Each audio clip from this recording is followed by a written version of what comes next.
Hi, my name is Chris Zona. I'm a partner here at Mandelbaum Barrett in Roseland, New Jersey. I work in the commercial litigation, white collar defense, and healthcare litigation. But today we're here with Shawn McClelland, who is also one of my partners at Mandelbaum Barrett, and we want to talk a little bit about what to do if you have the winning lottery number, and as last night's winner has $1.58 billion.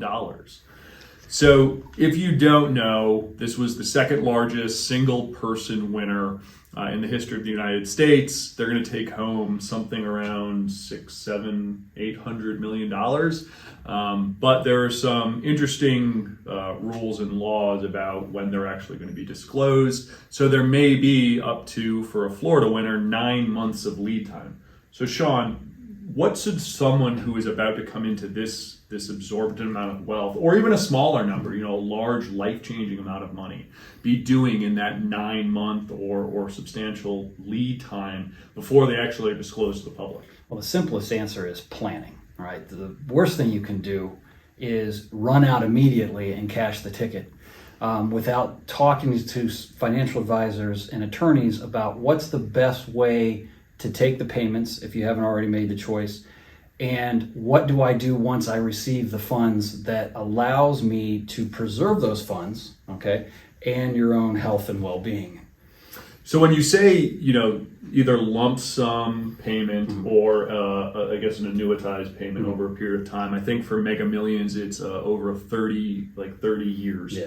What sorts of thought processes or implications are there between those two? So why would someone take a lump sum of several $100 million or an annuitized payment? Well, clearly the time value of money, and what that means is you would rather have as much money as possible as fast as you can get it, because then you can both use it and invest it for your own returns at that point. On face, they've won $1.5 billion or more, but what they actually net to take home after whatever taxing regimes are in place is going to be substantially less than that. In this case, approximately $750 million. Still not an insignificant sum of money, but anybody who wins or comes into money starts to automatically become concerned with, what do I really get to keep and take home? How about as far as estate planning? Obviously, with this sort of wealth, once your identity becomes public, you may find that you have relatives that you don't necessarily know, or you may find that there are relationships that you thought were long dead that may be rekindled. In your practice, as you're helping individuals through that sort of estate planning, do you offer advice and some acknowledgement of those sorts of situations that may be coming up? Yeah, so in the estate planning and the tax regimes kind of work together in this regard. We just talked about the income tax aspects of this. But now, once you have received those funds, what you're going to do with them for the rest of your life and where those go from that point in time is applicable to almost anybody, whether or not it's $750 million, it's $1 million, it's $500,000.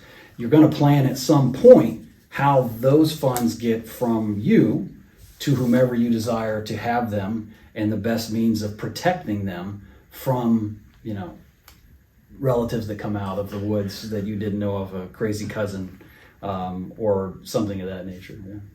Now, for those watching, the winner here was in Florida. So I mentioned 9 months for their identity to become known. Florida has certain lottery laws that are state specific, and every state does. In Florida, it is a 90-day protection period. Once the person comes forward, that's 3 months. And Mega Millions has 180 days to claim. New York's a little different, so if you're in this area, if you're in New York City, you have a year to claim it, but there is no state law protecting your identity, which means that it can be published. In New Jersey, there is a state law, and you actually can remain anonymous even after you claim your ticket.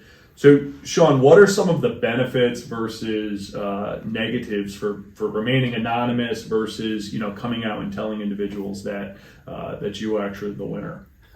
So, anonymity is key because it provides privacy. If you don't maintain the privacy, you're going to get not only just family members that come out of the woods, you're going to get everybody come out of the woods, because anybody who sees that as a meal ticket, whether or not it's somebody who wants to sue or again, the taxing regimes. So privacy and anonymity are important. That allows you and protects those assets from creditors of any type, whether or not they are real or imaginative. As we all know, anybody can sue for anything, all right? The way to protect yourself is not necessarily to prevent the suit, but to prevent the collection on any of your assets. So much like the anonymity that you can receive from the state themselves, you can move assets to protect them from your creditors, which there will be plenty. Well, this is, a pretty historic event, and in the event that you may not be the $1.5 billion winner or a lottery winner of any type, it is certainly advice that you should take very seriously from Shawn, and that is please talk to an estate planner and a tax planner, and as well as your attorney, before you begin to take payment or decide what to do if you're going to be coming into a life-changing amount of money. And you should probably call Shawn because Shawn could certainly, as he showed today, can certainly help walk you through some of the steps that you should be immediately taking. After doing all the legal and tax preparations, if you were the lottery winner, what would be the first thing that you do with the money? Shawn?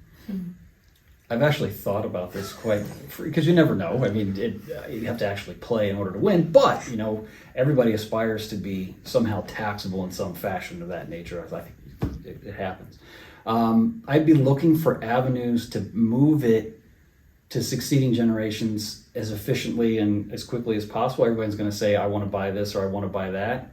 There's going to be plenty of money to buy things. You're trying to set up generational wealth and charities. I mean, there's a lot of people who could use that. $750 million.